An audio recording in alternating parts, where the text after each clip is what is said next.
আসসালামু আলাইকুম। আচ্ছা, শাবান আর রমজান মাস, এই দুটো মাসের মধ্যে কিন্তু একটা গভীর আধ্যাত্মিক কানেকশন আছে। আজকের এই আলোচনাতে আপনাদের সবাইকে স্বাগত। চলুন আজ আমরা একটু বোঝার চেষ্টা করি কিভাবে এই দুটো মাস মিলে আমাদের জন্য একটা পূর্ণাঙ্গ যাত্রার সুযোগ করে দেয়। আমরা তো সবাই রমজানের জন্য প্রস্তুতি নিই, তাই না? কিন্তু একবার ভাবুন তো, যদি বলি যে রমজানের আসল আর সবচেয়ে গুরুত্বপূর্ণ প্রস্তুতিটা শুরু হয় ঠিক 1 মাস আগে। হ্যাঁ, এমন একটা ধাপ আছে যেটা প্রায়ই আমাদের চোখ এড়িয়ে যায়। ঠিক এই ব্যাপারেই কিন্তু নবী মোহাম্মদ সাল্লাল্লাহু আলাইহি ওয়াসাল্লাম আমাদের মনোযোগ চেয়েছেন। তিনি কি বলেছেন যে শাবান হল রজব আর রমজানের মাঝের একটা মাস, যেটার ব্যাপারে মানুষ উদাসীন থাকে। তার এই একটা কথাই কিন্তু পুরো মাসটার গুরুত্ব আমাদের সামনে তুলে ধরে। এটা এমন একটা মাস যেটাকে আমরা প্রায় ভুলেই থাকি, কিন্তু এটা ভীষণই গুরুত্বপূর্ণ। তো চলুন তাহলে এই মাসটার আরেকটু গভীরে যাওয়া যাক, যেটাকে আমরা প্রায় উপেক্ষা করি। কেন এই মাসটা নবী সাল্লাল্লাহু আলাইহি ওয়াসাল্লামের কাছে এত প্রিয় ছিল? এর পেছনের আসল রহস্যটা কি? চলুন সেটাই এখন খুঁজে বের করি। শাবানের আসল রহস্যটা হলো এটা জবাবদিহিতার মাস। মানে কি? হাদিস থেকে আমরা জানতে পারি যে ঠিক এই শাবান মাসেই কিন্তু আমাদের সারা বছরের আমলনামা, মানে আমাদের সব কাজের রিপোর্ট আল্লাহ রাব্বুল আলামিনের কাছে পেশ করা হয়। ব্যাপারটা অনেকটা আমাদের বছরের শেষের অ্যানুয়াল পারফরম্যান্স রিভিউয়ের মতো, তাই না? আর এখান থেকেই কিন্তু আমরা আমাদের আগের প্রশ্নটার উত্তর পাই যে নবী সাল্লাল্লাহু আলাইহি ওয়াসাল্লাম কেন শাবান মাসে এত বেশি রোজা রাখতেন। কারণ তিনি চাইতেন যখন তার সারা বছরের কাজের রিপোর্টটা আল্লাহর দরবারে পেশ করা হচ্ছে, তখন তিনি যেন রোজা অবস্থায় থাকেন। ভাবা যায়, আমল পেশ হবার মতো এত গুরুত্বপূর্ণ একটা মুহূর্তকে তিনি ইবাদতের মাধ্যমে আরও স্পেশাল করে তুলতে চাইতেন। আচ্ছা, শাবান মাসের কিন্তু আরও একটা বড় আকর্ষণ আছে। সেটা হলো এর ঠিক মাঝামাঝি সময়ের রাতটা, যেটাকে আমরা সাধারণত শবে বরাত নামে চিনি। চলুন এই রাতটার গুরুত্ব আর এর সাথে জড়িত বিষয়গুলো নিয়ে একটু বিস্তারিত আলোচনা করা যাক। সহি হাদিস থেকে আমরা জানতে পারি যে এই রাতের মূল ব্যাপারটাই হল ক্ষমা। আল্লাহ তাআলা এই রাতে তার সৃষ্টির দিকে একটা বিশেষ রহমতের নজরে তাকান আর তার করুণা আর ক্ষমার দরজাগুলো একদম খুলে দেন। তবে এই যে সাধারণ ক্ষমা, এখান থেকে কিন্তু দুই ধরনের মানুষ বাদ পড়ে যায়।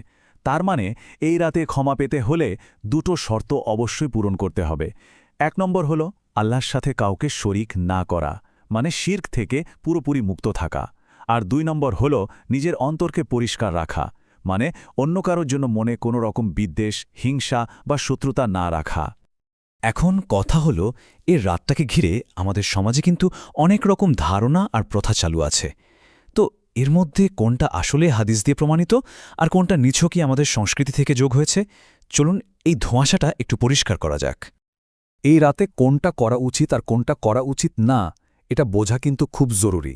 দেখুন, দল বেঁধে এবাদত করা, হালুয়া রুটির মতো বিশেষ খাবারের আয়োজন, আতশবাজি ফোটানো বা বাড়িঘর কবরস্থান সাজানো, এই কাজগুলোর কিন্তু কোনো হাদিসের ভিত্তি নেই।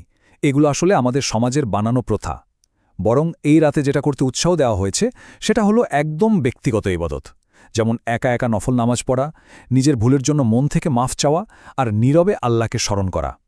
মূল উদ্দেশ্যটাই হল বান্দার সাথে তার রবের একটা একান্ত পার্সোনাল কানেকশন তৈরি করা। তাহলে এই সব কিছু মিলিয়ে পুরো ব্যাপারটা কি দাঁড়ালো? শাবান মাসটাকে জানেন তো, রমজানের জন্য একটা স্পিরিচুয়াল রানওয়ে হিসাবে ভাবা যেতে পারে। একটা প্লেন ওড়ার আগে যেমন রানওয়েতে নিজেকে পুরোপুরি প্রস্তুত করে নেয়, ঠিক তেমনি শাবান মাসটা আমাদের আত্মাকে রমজানের জন্য প্রস্তুত করে তোলে। তো এই প্রস্তুতিটা আমরা কিভাবে নিতে পারি? খুব সহজ, মাত্র 3টে ধাপ। 1. নবী সাল্লাল্লাহু আলাইহি ওয়াসাল্লামের সুন্নত ফলো করে শাবান মাসে কিছু নফল রোজা রাখা। 2. মধ্য শাবানের রাতের জন্য নিজেকে তৈরি করা আর আল্লাহর কাছে ক্ষমা চাওয়ার জন্য একটা মন মানসিকতা বানানো।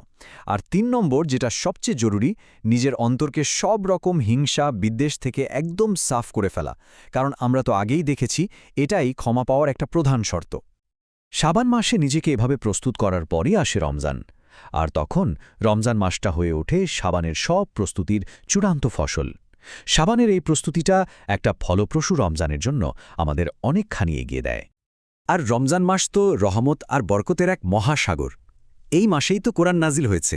জানেন তো, রোজাদারদের জন্য জান্নাতে একটা স্পেশাল গেট আছে, যার নাম আর রাইয়ান। ইমানের সাথে রোজা রাখলে আমাদের পেছনের সব গুনাহ মাফ করে দেয়া হয়। আর কি আছে? আছে লাইলাতুল কদর, একটা রাত যা 1000 মাসের চেয়েও সেরা। রমজানের আরেকটা অসাধারণ ব্যাপার হল এই মাসে যে কোনো ভালো কাজের সওয়াব বা পুরস্কার বহু গুণে বেড়ে যায়।